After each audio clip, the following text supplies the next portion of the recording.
नमस्कार विद्यार्थियों, स्वागत है फिर से आपका अपने YouTube चैनल मैथ्स वाले सर पर। हम मॉडल क्वेश्चन पेपर जो एचपी बोर्ड का उसको डिस्कस कर रहे थे और उसमें हमने सेक्शन बी तक कवर कर लिया है। अगर आपने वो वीडियो नहीं देखा है तो प्लेलिस्ट में जाकर वो वीडियो ज़रूर देखें। तो आज हम करेंगे सेक्शन सी और इसमें 7 क्वेश्चन रहेंगे आपके पास और प्रत्येक क्वेश्चन 3 मार्क्स का रहेगा। तो ये सेक्शन आपके पास 21 मार्क्स का रहेगा। तो 26वां क्वेश्चन देखो, रैखिक समीकरणों के युग्म को ग्राफीय विधि द्वारा हल करें। तो यहाँ पे हम इसको देखते हैं। पहले इसको स्टैंडर्ड फॉर्म में लाएंगे। 2x प्लस वाई, ये 6 इधर को लाएंगे, -6 इज इक्वल टू 0। और इसको भी ऐसे ही करेंगे। 4x माइनस 2y माइनस 4 बराबर है 0। तो ये आपके पास समीकरण 1 रहेगा और ये रहेगा समीकरण 2। तो तुलना करेंगे हम किसकी? a1x plus b1y plus c1 is equal to 0 और a2x plus b2y plus c2 is equal to 0 से। तो हमें क्या मिलेगा? हमें a1 मिलेगा 2 और b1 मिलेगा 1 और यहाँ पे c1 कितना है? माइनस का 6। इसी तरह a2 कितना है? a2 4 है और B2 कितना है? -2 है और C2 कितना है? ये आपके पास -4 है। तो हम यहाँ पे A1 बटा A2 देखेंगे क्या आया हमारे पास। तो ये आएगा 2 बटा 4। जब कट करोगे तो कितना आएगा? 1 बटा 2। इसी तरह हम B1 बटा B2 करेंगे, वो कितना आएगा आपके पास? 1 बटा -2। और इसी तरह आपके पास C1 बटा C2 करेंगे तो ये आएगा -6 बटा -4। माइनस से माइनस कैंसिल हो जाएगा और ये भी 3 दूनी 6 और 2 दूनी 4। तो कितना आया? ये 3 बटा 2 आया। तो यहाँ से हमें क्या पता चला? हमें यहाँ से ये पता चला कि जो आपके पास A1 बटा A2 not equal to B1 बटा B2 not equal to C1 बटा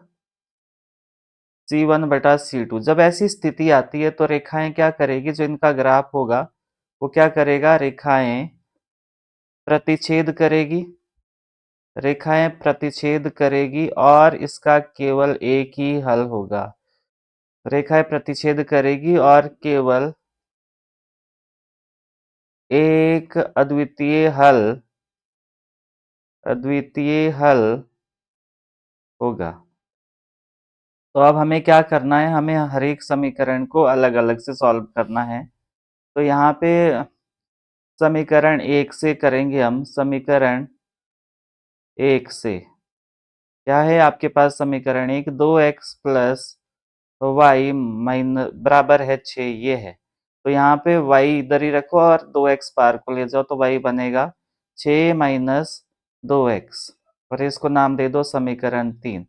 अब यहाँ पे आपने x की जगह कोई भी वैल्यू रखनी है अपनी ओर से और आपके पास corresponding वैल्यू y की मिलेगी। x की वैल्यू 0 1 2 मैं ये रखता हूँ। तो यहाँ पे आपके पास जब भी x की वैल्यू आप रखेंगे तो corresponding आपके पास y की वैल्यू मिलेगी। यदि यदि x बराबर है 0 तो y का मान क्या आएगा? 6 माइनस 2 गुणा x। x की जगह 0 रखो तो y 6 माइनस 2 गुणा 0। तो ये आएगा y बराबर है 6 माइनस 0। तो y का वैल्यू कितना आया? 6 आया। और यदि आपके पास, यहाँ करता हूँ मैं, यदि यदि x का वैल्यू 1 है तो y का वैल्यू कितना आएगा? y बराबर है 6 माइनस 2 गुणा x। तो ये आएगा y बराबर है 6 माइनस 2 गुणा 1। तो y की वैल्यू कितनी आई? 6 minus 2 which is equal to 4। तो इसी तरह यदि यदि x बराबर 2 है तो y का वैल्यू कितना मिलेगा? 6 माइनस 2 गुणा x। तो ये आएगा आपके पास y बराबर है, x की जगह आपने 2 रखना है, अब -2 गुणा 2। तो कितना आया? y बराबर है 6 माइनस 4। तो ये कितना आएगा आपके पास? 2। तो आपके पास एक समीकरण हल हो गया और इसका जो आ, आपके पास हल आया तो मैं यहाँ पे एक सारणी बना देता हूँ। यहाँ और उस सारणी में ये सारी वैल्यू रख देता हूँ।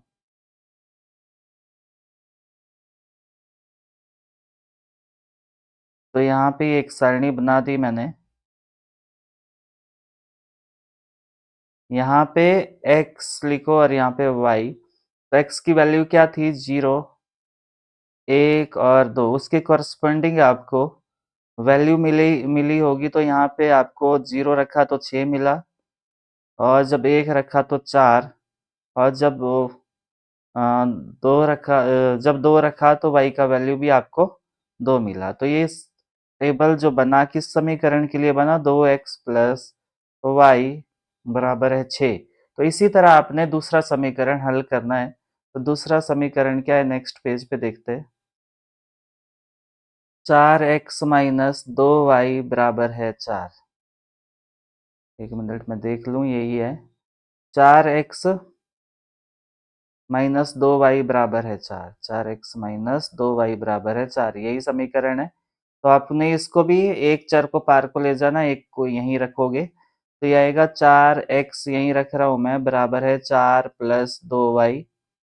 और ये 4 जाएगा बटे में, तो x का वैल्यू कितना आएगा? 4 प्लस 2y बटा 4। ये जो 4 था ये बटे में आ गया।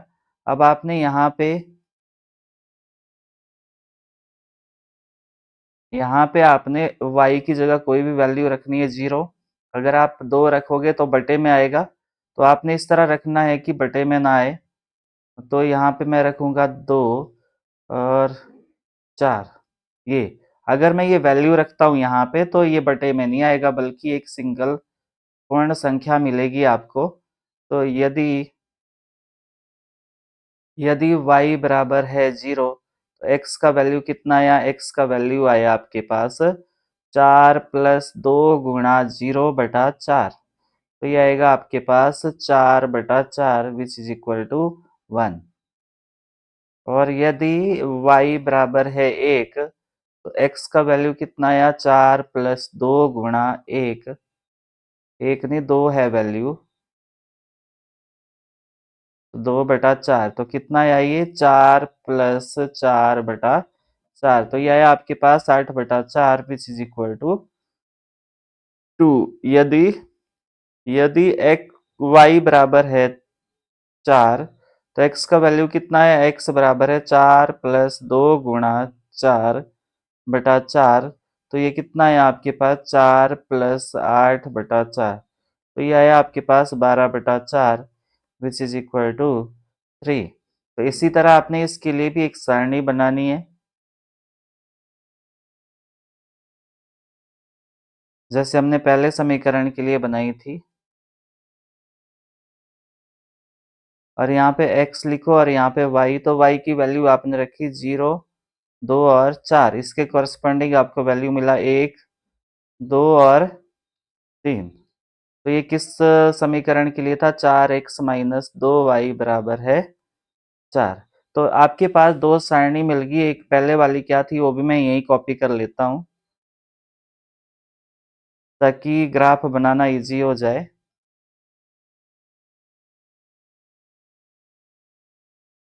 तो यहाँ मैं ये सारणी बना देता हूँ, x और y, देखता हूँ क्या है। तो ये 0, 1 और 2, 0, 1 और 2, और इसके कॉरस्पॉन्डिंग आपको वैल्यू मिली थी 6, 4, 2। 6, 4 और 2। और ये कौन से समीकरण के लिए थी? 2x प्लस वाई बराबर है 6। 2x प्लस वाई बराबर है 6। अब आपने क्या करना है? इसका ग्राफ ड्रॉ करना है। जब आपके पास ये प्रतिच्छेद करेगी रेखाएं, तो आपको ग्राफ ड्रॉ करना है। तो इसके लिए मैं यहाँ पे एक लाइन ड्रॉ कर देता हूँ।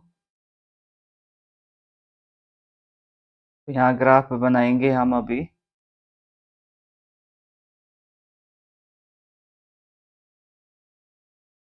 तो यहाँ पे देखते हैं, ये आपके पास रहेगा 0, 1, 2। ये x अक्ष है आपके पास, और ये y अक्ष है। क्योंकि इसमें सारी वैल्यू धनात्मक है, तो हमें धनात्मक साइड को इस कंसीडर करना है। ये 3, 4, 5, 6 और 7। तो मैक्सिमम यहाँ पे 6 वैल्यू है, तो हम यहाँ पे 6 तक ही रखेंगे। 1, 2,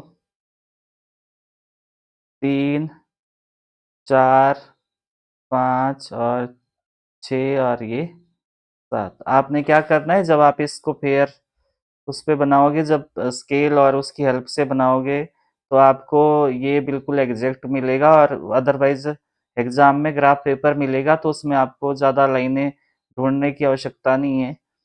हम पहले ग्राफ के लिए बनाएंगे, तो x की वैल्यू 0 और y की वैल्यू 6 है। तो यहाँ पे रहेगा इस पॉइंट पे, तो मैं ये कलर चेंज कर देता हूँ। इस पॉइंट पे आपके पास 6, x की वैल्यू 0 और y की वैल्यू 6 है इस पॉइंट पे। तो और फिर 1 और 4, x की वैल्यू 1 है और y की वैल्यू 4 है, तो ये लाइन यहाँ मीट करेगी। तो ये रहेगा आपके पास 1 और 4। इसी तरह आ, अगला है 2 और 2। तो x की वैल्यू भी 2 है और y की वैल्यू भी 2 है, तो कहाँ मीट करेगा ये? यहाँ मिलेगा ये। तो ये रहेगा आपके पास 2 और 2। तो अब हम इसकी लाइन ड्रॉ कर देते हैं। तो ये इस तरह आएगा जब एग्जैक्ट ड्रॉ करोगे आप इसको।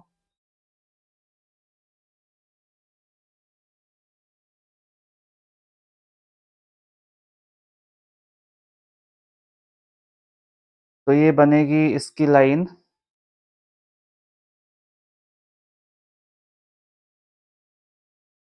ये पहले समीकरण की बनी। अब आपने इसी तरह दूसरे समीकरण की लाइन ड्रॉ करनी है। तो x की वैल्यू 1 है और y की वैल्यू 0 है, तो ये यहाँ रहेगा। और ये 2 और 2 यहाँ है, और x की वैल्यू 3 है और y की वैल्यू 4 है, तो ये यहाँ रहेगा। x की वैल्यू 3 और ये 4 है, तो ये आपके पास बन गया। ये है 1 और 0, और ये 2 और 2 और ये 3 और 4। तो इस लाइन को ड्रॉ करेंगे हम अब।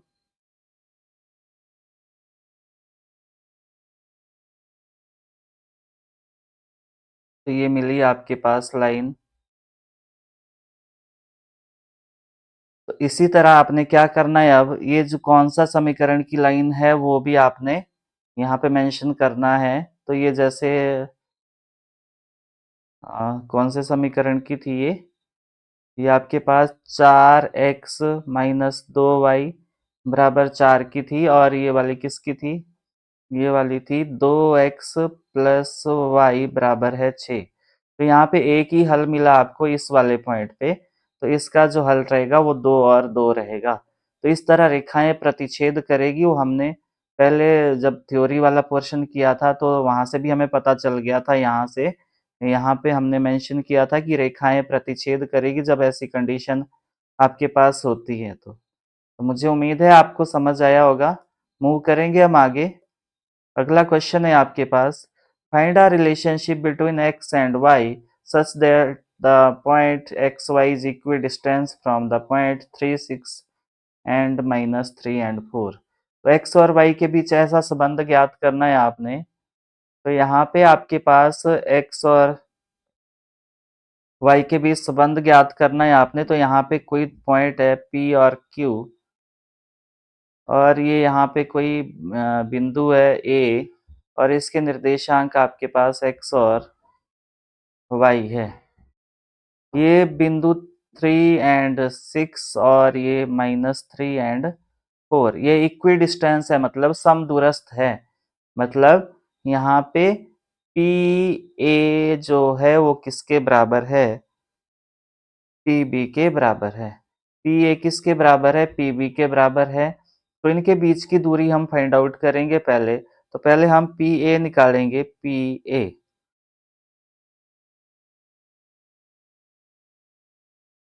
तो पहले हम पी ए निकालेंगे। तो हम पी के निर्देशांक लिखेंगे। पी के निर्देशांक है 3 और 6, और ए के निर्देशांक है x और y। तो हम इसको यहाँ पे x1 मान लेंगे, इसको y1 मान लेंगे, इसको x2 मान लेंगे और इसको y2 मानेंगे। तो पहले हम PA निकालेंगे, तो ये क्या रहेगा आपके पास, दूरी सूत्र का उपयोग करेंगे, x2 माइनस x1 का whole square plus y2 minus y1 का होल स्क्वायर। तो क्या आएगा ये, x2 की वैल्यू कितनी है, x2 की वैल्यू आपके पास x माइनस 3 का होल स्क्वायर प्लस y2 कितना है, y माइनस 6 का होल स्क्वायर। तो आपके पास PA क्या मिला, x माइनस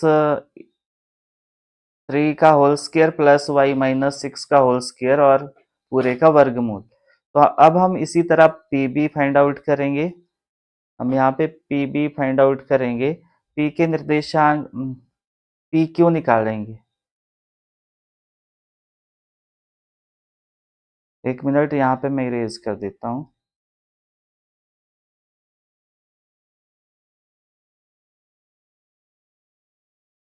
PA किसके बराबर होगा, PA होगा QA के बराबर। तो अब हमें यहाँ पे भी क्या निकालना है, QA निकालना है।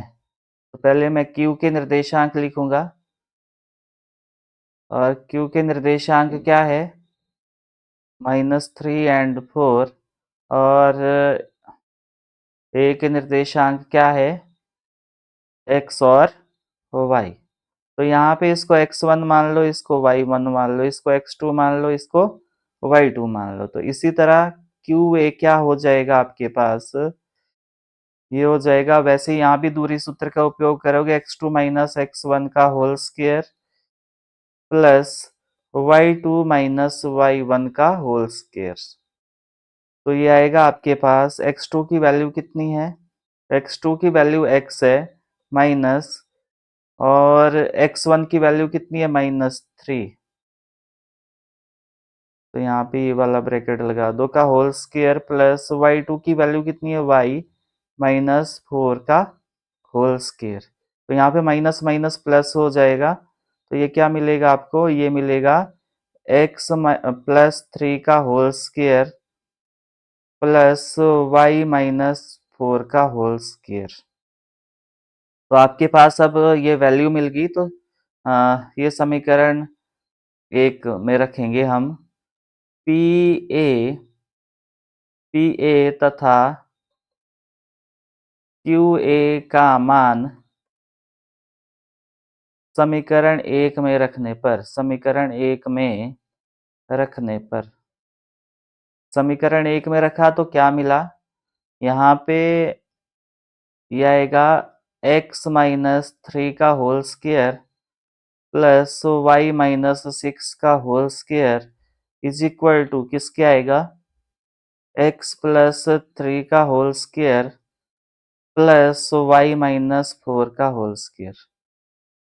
तो ये कैंसल आउट हो गया, और ये क्या मिलेगा आपको, x माइनस 3 का whole square plus y minus 6 का whole square plus x plus 3 का होल बराबर आएगा, यहाँ पे बराबर x प्लस 3 का whole square plus y minus 4 का होल स्क्वायर।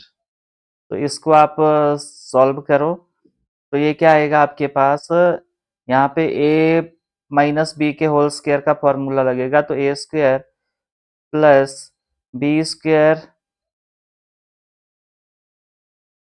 मतलब 3 का square minus 2ab, 2 multiply by 3 multiply by x। तो सिमिलरली यहाँ भी करोगे आप, y square plus a square plus b square 36 minus 2 गुणा वाई गुणा 6, और इधर आएगा आपके पास एक्स स्क्वायर प्लस 3 का स्क्वायर 9 प्लस 2 गुणा एक्स गुणा 3। इसी तरह यहाँ भी वाई स्क्वायर प्लस 16 माइनस 2 गुणा वाई गुणा 4। तो इसको सिंपल करो थोड़ा सा, तो ये आएगा x square plus 9 minus 6x plus y square plus 36 minus 12y, और इधर बचेगा आपके पास एक्स स्क्वायर प्लस 9 प्लस 3 दूनी 6x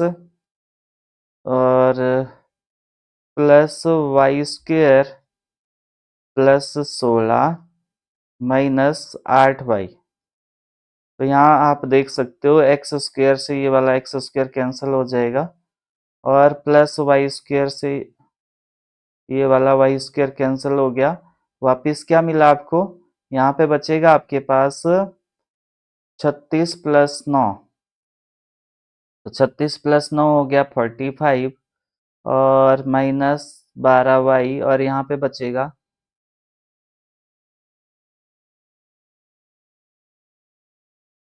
6x भी है यहाँ पे, तो 45 माइनस 6x और ये बनेगा आपके पास माइनस का 12y, और यहाँ पे मिलेगा 9 और 16 हो गया 25 प्लस 6x माइनस 8y। तो ये मिला आपको। तो इसको वन साइड को करेंगे हम, तो इसको मैं नेक्स्ट पेज पे करता हूँ।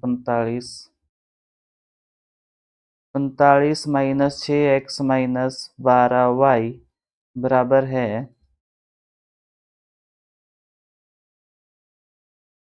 25 plus 6x, 25 plus 6x minus 8y। तो ये मिलेगा आपको।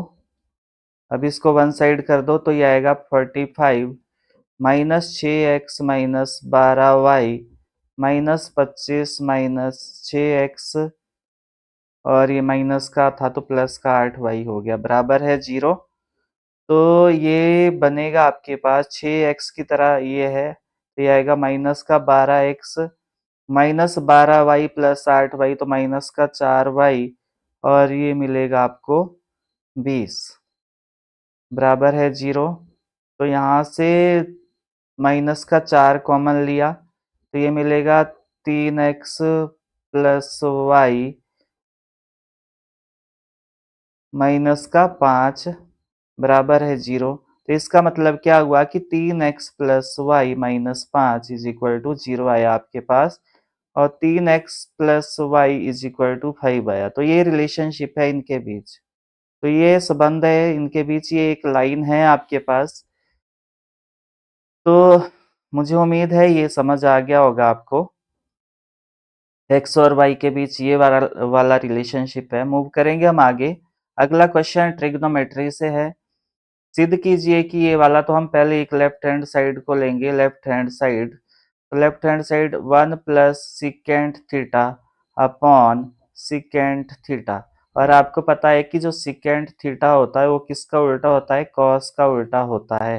तो इसकी जगह हम यहाँ पे रख देंगे, तो ये आएगा 1 प्लस 1 बटा कॉस ऑफ थीटा बटा 1 बटा कॉस थीटा। तो इसको हम सिंप्लीफाई करेंगे, जिसके बटे में कुछ नहीं उसके बटे में 1 लिखेंगे, ऊपर वाला देख सकते हो आप। तो यहाँ पे इसका एलसीएम आएगा कॉस थीटा, और यहाँ पे रहेगा ये cos theta plus 1 upon 1 plus cos of theta. तो यहाँ पे हम इसको सिंप्लीफाई करेंगे, कॉस थीटा बटा 1 प्लस 1 बटा कॉस थीटा, और ये जब ऐसा होता है तो ये नीचे वाली भिन्न उल्टी हो जाती है, तो ये कॉस थीटा से कॉस थीटा कैंसिल हो गया। तो आपको क्या मिला? Cos theta plus 1। तो मुझे उम्मीद है आपको ये समझ आया होगा। यहाँ जब बटे का बटा होता है तो नीचे वाली भिन्न को उल्टा करना पड़ता है और यहाँ पे गुणा लगता है। तो इसी तरह हमारे पास लेफ्ट हैंड साइड सॉल्व होगी, हमें राइट हैंड साइड को सॉल्व करना पड़ेगा, क्योंकि इसको फर्दर हम सॉल्व नहीं कर सकते। तो यहाँ पे आपके पास ये रहेगा साइन स्क्वायर थीटा बटा 1 माइनस, क्योंकि यहाँ पे दोनों साइड को आपको सॉल्व करना पड़ेगा तभी आंसर मिलेगा। और आपने एक समीकरण पढ़ा था, sine square theta plus cos square theta is equal to 1 होता है। तो यहाँ से साइन स्क्वायर थीटा क्या मिलेगा आपको? 1 माइनस कॉस स्क्वायर थीटा। तो आपने यहाँ पे साइन स्क्वायर थीटा की जगह क्या लिखना है? 1 minus cos square theta upon 1 minus cos of theta. मैं इसको एक का स्क्वायर लिख दूं तो कोई फर्क नहीं पड़ेगा, और ये क्या बन जाएगा मेरे पास ए स्क्वायर माइनस बी स्क्वायर, तो जो किसके बराबर होता है ए प्लस बी और ए minus B.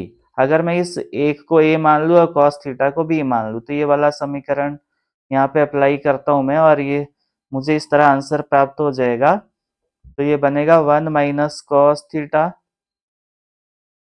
1 plus cos theta बटा 1 माइनस कॉस ऑफ थीटा। तो आपको दोनों साइड को सॉल्व करके देखना है, कई बार इस तरह होता है तो ये कैंसिल आउट हो गया और ये बना 1 प्लस कॉस ऑफ थीटा। तो मैं इसको ऐसे लिख सकता हूँ, प्लस में इधर उधर करने से कोई प्रॉब्लम नहीं है। तो ये दोनों साइड आपके पास बराबर होगी। लेफ्ट हैंड साइड किसके बराबर होगी, राइट हैंड साइड के। तो यहाँ पे लिखोगे आप सिद्ध हुआ। तो मुझे उम्मीद है आपको समझ आ गया होगा। बार बार अभ्यास जरूर करना है आपने, फिर भी कोई समस्या रहती है तो आप मुझे ज़रूर बताएं। और अगर आप इस चैनल पे नए हो या अभी तक चैनल को सब्सक्राइब नहीं किया है तो चैनल को सब्सक्राइब जरूर करें, अपने दोस्तों के साथ शेयर करें। अगला है 29वां क्वेश्चन, 10 सेंटीमीटर त्रिज्या वाले वृत्त की कोई जीवा केंद्र पर समकोण अंतरित करती है। तो निम्नलिखित का क्षेत्रफल ज्ञात करना है आपने। एक वृत्त है, 10 सेंटीमीटर त्रिज्या वाला वृत्त की कोई जीवा है और ये केंद्र पे समकोण बना रही है। ये समकोण बना रही है यानी कि ये 90 डिग्री है आपके पास, और ये 10 सेंटीमीटर है और ये भी 10 सेंटीमीटर है। तो आपसे कुछ क्वेश्चन पूछे हैं वो आपने फाइंड आउट करने हैं। केंद्र पर समकोण अंतरित करती है तो संगत लघु वृत्तखंड का क्षेत्रफल निकालना है और संगत दीर्घ त्रिज्या खंड का क्षेत्रफल निकालना है। लघु वृत्तखंड का क्षेत्रफल निकालना है तो सबसे पहले हम यहाँ पे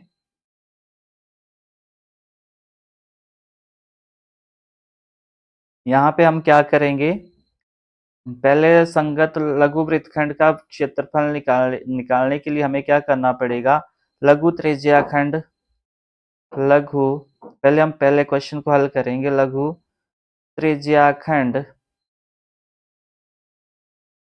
की त्रिज्या, तो इसकी त्रिज्या क्या है आपके पास, इसकी त्रिज्या है 10 सेंटीमीटर और थीटा कितना है 90 डिग्री।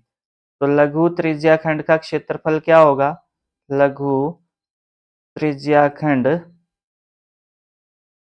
का क्षेत्रफल, लघु त्रिज्या खंड का क्षेत्रफल क्या होगा, थीटा बटा 360 गुणा पाई आर स्क्वेयर।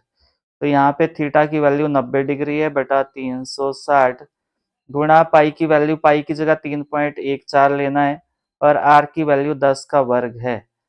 तो यहाँ पे 90 बटा 360 और 3.14 का डेसिमल उड़ा दो तो यह आएगा 314 बटा 100 और 10 का स्क्वायर भी कितना होता है 100 होता है।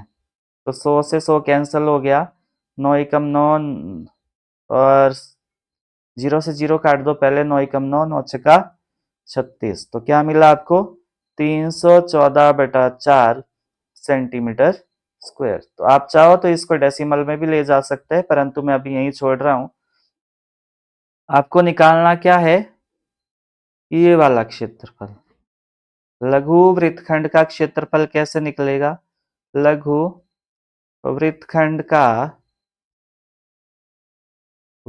का क्षेत्रफल कैसे निकलेगा, लघु त्रिज्या खंड का क्षेत्रफल, लघु त्रिज्या खंड का क्षेत्रफल माइनस त्रिभुज ओ ए बी का क्षेत्रफल।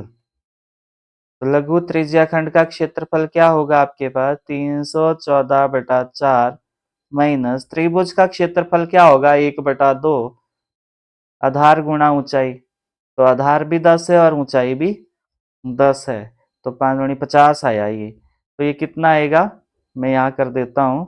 तो ये आएगा 314 बटा 4 माइनस 50। तो जिसके बटे में कुछ नहीं उसके बटे में 1 लिखा और इसका एलसीएम लिया तो ये आएगा 314 माइनस 200, तो ये आएगा 114/4 सेंटीमीटर स्क्वायर। तो आपके पास इस लघु वृत्तखंड का क्षेत्रफल क्या आया? 114/4। आप चाहो तो इसको डेसिमल में भी ले जा सकते हैं, तो 4 दूनी 8 और बचा कितना? 3, तो 8 छक्का 32। यहाँ पे कर देते हैं 114 को आपने भाग देना है 4 से, 4 दूनी 8, बचा कितना? 3 और बचा 4, 8 छक्का 32 और बचा कितना? 2। डेसिमल लगाओ, डेसिमल की लगी 0, 4 पंजा 20, तो ये कितना है आपके पास? 28.5 सेंटीमीटर स्क्वायर। तो इस तरह आप इसको डेसिमल में ले जा सकते हैं, ये अदरवाइज यहाँ तक भी एनफ है। तो अब आपने क्या निकालना है? दूसरा क्वेश्चन सॉल्व करना है। तो दीर्घ त्रिज्याखंड का क्षेत्रफल, दीर्घ त्रिज्याखंड वो कैसे निकलेगा? वो निकलेगा आपके पास वृत्त के क्षेत्रफल में से हम क्या घटा देंगे?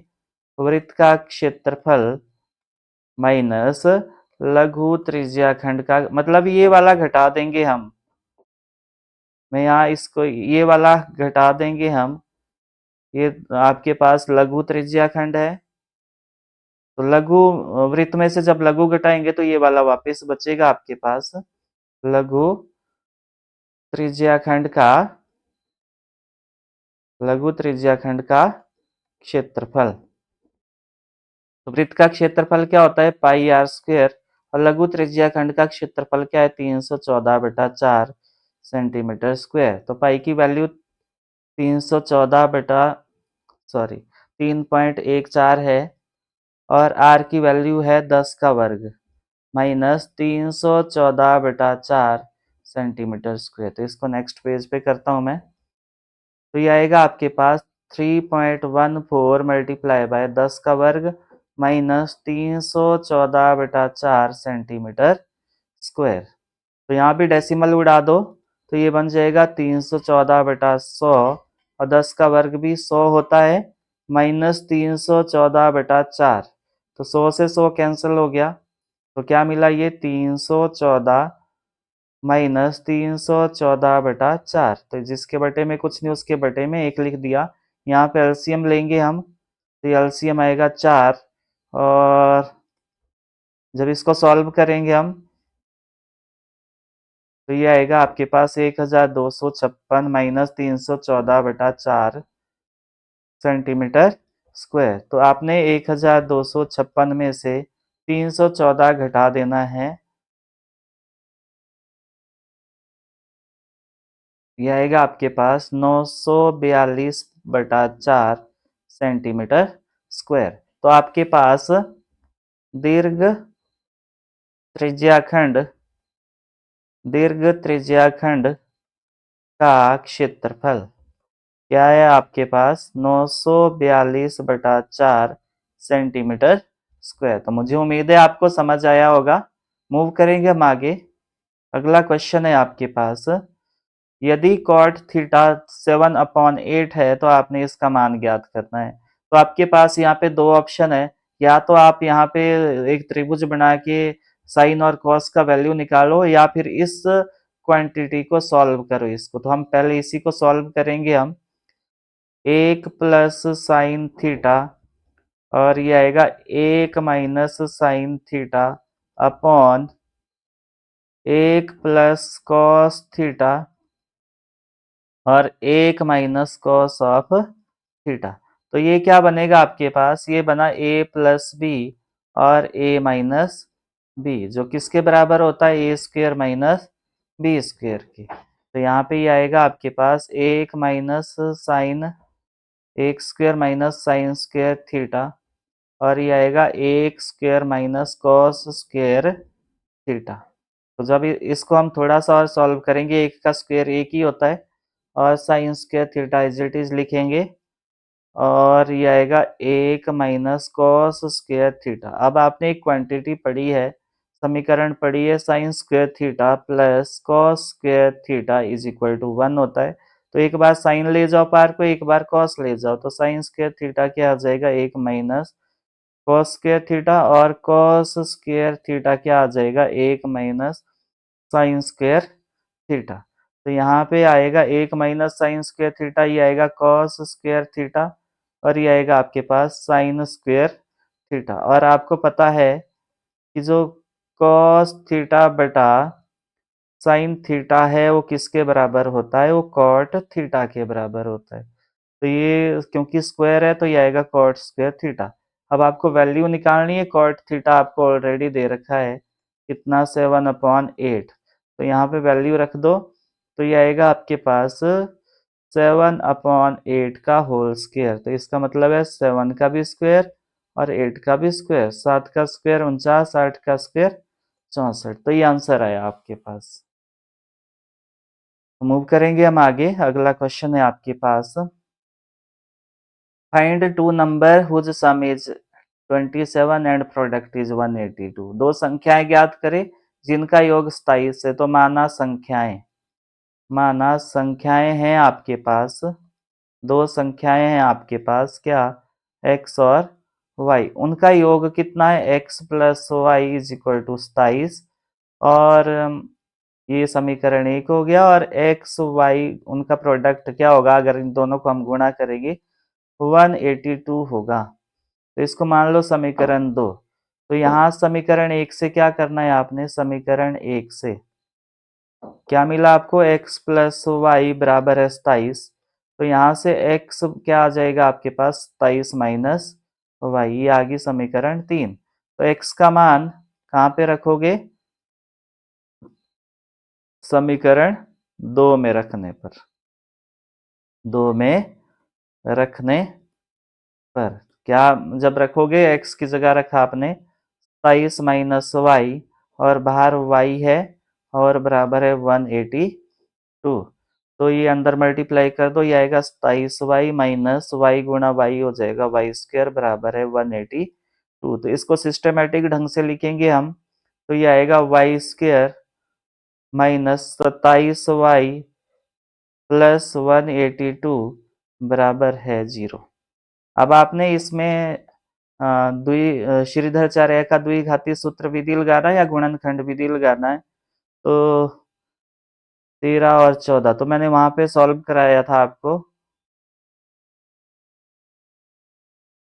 तो कितना मैंने यहाँ पे वहां सॉल्व कराया था आपको जब हमने गुणनखंड विधि सीखी थी। तो मैं यहाँ डायरेक्ट कर रहा हूँ, अगर आपको ये स्टेप समझ नहीं आएगा तो आप मुझे कमेंट बॉक्स में ज़रूर पूछे, या फिर मेरी वीडियो को प्लेलिस्ट में जाकर ज़रूर देखिए, वहां से आपको इजिली समझ आएगा कि कैसे गुणनखंड विधि से मूल निकलते हैं। तो यहाँ से y कॉमन होगा, यहाँ से आपके पास y कॉमन होगा,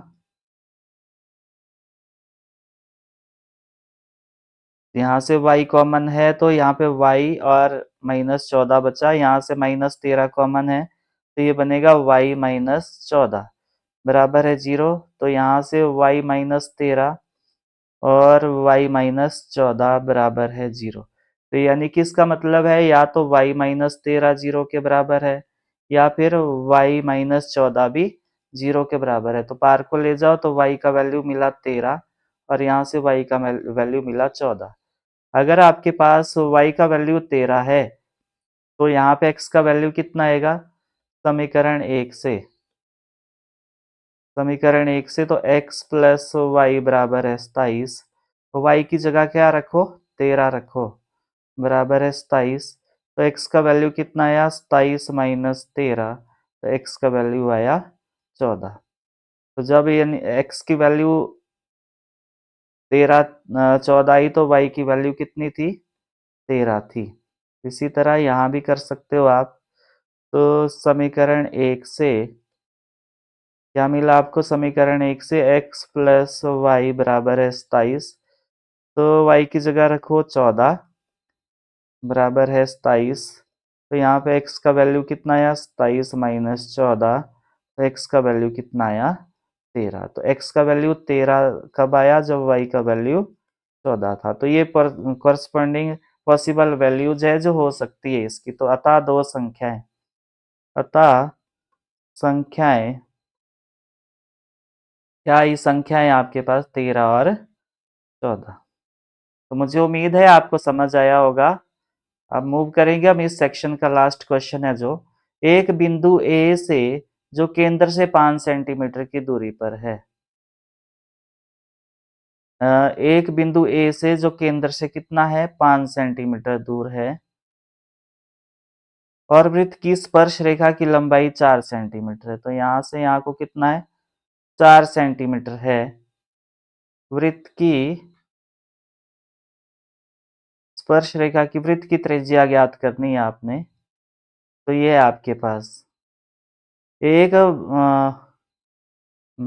ए बिंदु से जो केंद्र से 5 सेंटीमीटर की दूरी पर है, वृत्त की स्पर्श रेखा की लंबाई 4 सेंटीमीटर है। तो ये आपके पास ओ, ए और बी।